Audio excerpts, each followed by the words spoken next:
Welcome to Buckeyes Tomorrow Morning for Tuesday, April 1st. I'm your host, Tom Orr. The Texas game is in 151 days. The game against Michigan in 242 days. If you're planning your next event, make it unforgettable with Grateful Griddle, Columbus' favorite food truck, serving up smash burgers, gourmet sandwiches, and good vibes. Book your catering today at gratefulgriddleoh.com. Okay, so this is the show for April Fool's Day. And this is going to sound like an April Fool's Day show. It is not. The Buckeyes just landed a commitment from a five-star safety out of the state of Louisiana. Kevin Noon joins me. Kevin, this was, there were, I heard, there's a commitment today. Okay. And there were a bunch of names. I thought, it could be this guy, it could be this guy. This is not one that was on my bingo card. No, not on mine either. I was driving to the Woody as this went down. I get in, I hear people talking about Louisiana. I'm like, I don't know what the hell anybody's talking about. Blaine Bradford, five-star safety, 24/7 composite. This is a huge get. I mean, it's 6'2", 207, Ohio State put together a really solid defensive back class last year. I think the addition of Blaine Bradford is going to be huge. I should probably just say it now.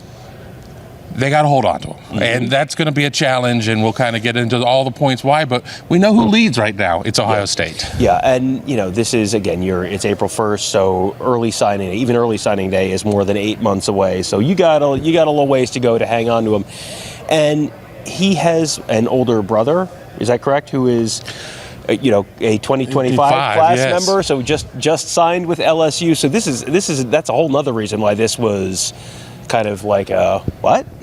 Right, exactly. I mean, having an older brother who has not played a down yet at LSU. They're going through spring practice just like everybody else. But I think that Ohio State was certainly one of the schools he was very interested in, but I think everybody thought it was going to be LSU, and we're going to have to sit there and see what happens.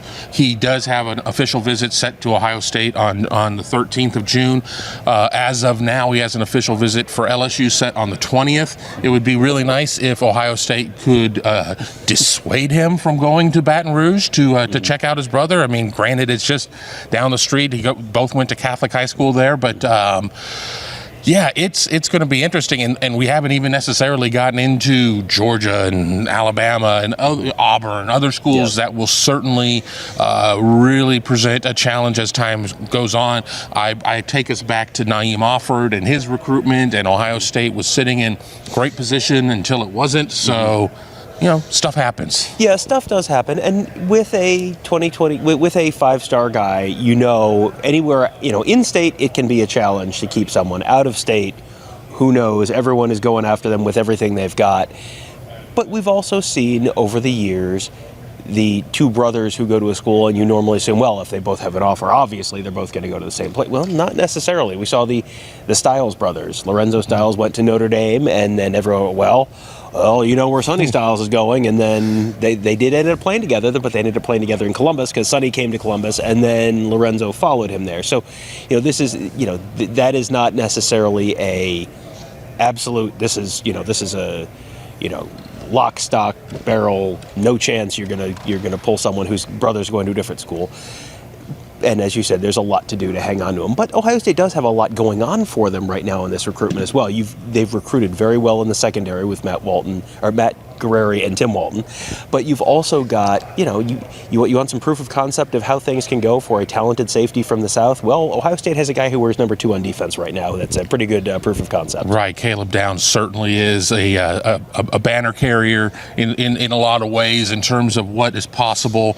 I do find that maybe some of these defensive commitments before we really get a chance to see what Matt Patricia is all about. But then again, by the time that Blaine would enroll at Ohio State, Matt Patricia may already be back off to the NFL. So you don't know, but it's the relationships with Tim and Matt and guys like that really make a huge difference. And Ohio State really has expanded the map. I mean, has gone into the state of Alabama, recruiting a kid in Mississippi, recruiting kids in Louisiana. I mean, schools that would have never really been in play. And in this case, a lot of times I identify it as Ohio State finds maybe weakness with the home state school. I'm not saying that LSU is necessarily in a weak spot. I just think that Ohio State's brand is so strong. I mean, national champions, but I think their brand is so strong that it's they're able to kick down some doors that maybe they were hesitant to just a couple years ago. Well, and if you're not going to say it, I will say it. LSU's brand is not great right now. LSU's defense has been, I don't know how you say trash in Cajun, but it's yeah. There's crawfish in it, and crawfish and lots of touchdowns for the opponent in it. They were something like 79th in total defense this year, and that's been a multi-year thing under Brian Kelly. And it's not like Ryan Day just got a big long contract extension. What's Brian Kelly's job status there? The bar there is you win one national championship as LSU's head coach. That's the bar. That's the standard that has been this case for everyone since Nick Saban. Brian Kelly has not gotten even close so far. So I don't know how. I would imagine the novelty of having the guy from the Northeast coaching LSU might be wearing off a little bit with some of the folks down there. And when that happens, sometimes that can hurt you in NIL and all that kind of stuff. But he has the accent down. He does. He and his family have made themselves comfortable down there. But there is a lot more uncertainty around the LSU program right now than there is around Ohio State, and that's certainly something that would play in Ohio State's favor. So this is now the first safety commitment for the Buckeyes for 2026. It is not the first defensive back commitment. So this is the second one there. Where do things stand just in the secondary on the whole? Oh, I think that they're in really good shape with a lot of kids right now. They have the commitment of Jacob Weatherspoon out of the state of Ohio. He's a corner. Ohio State obviously pursuing Elbert Hill out of Akron-Hoban. He's really, I think he may be the best corner out there that I've seen. And then at safety, Braylon Womack. You've got a lot of other names out there. I think that we could see something similar to last season of where Ohio State just kind of tries to load up there and we just see what sticks at the end. Yeah, and that's not a bad idea with as uncertain as things can be in recruiting, and as you said, you have a commitment from a guy from an area where you're not normally expecting to get a lot of commitments.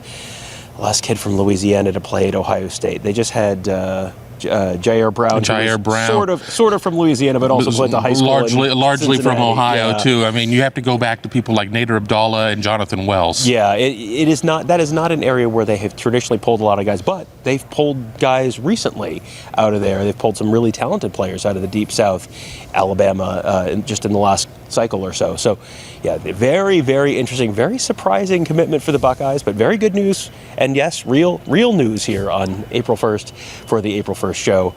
So that is a very, very positive piece of news. Another positive piece of news for you is that for just $4.99, you can become a member of BuckeyeHuddle.com. That's where Tony, Kevin, and I cover the team. Mark covers recruiting. And we have our whole team of X's and News gurus there as well, all to make you a smarter football fan. That is all at BuckeyeHuddle.com. We hope to see you there. No fooling. All right. Thank you guys all for joining us. Have a great day. We'll talk to you tomorrow.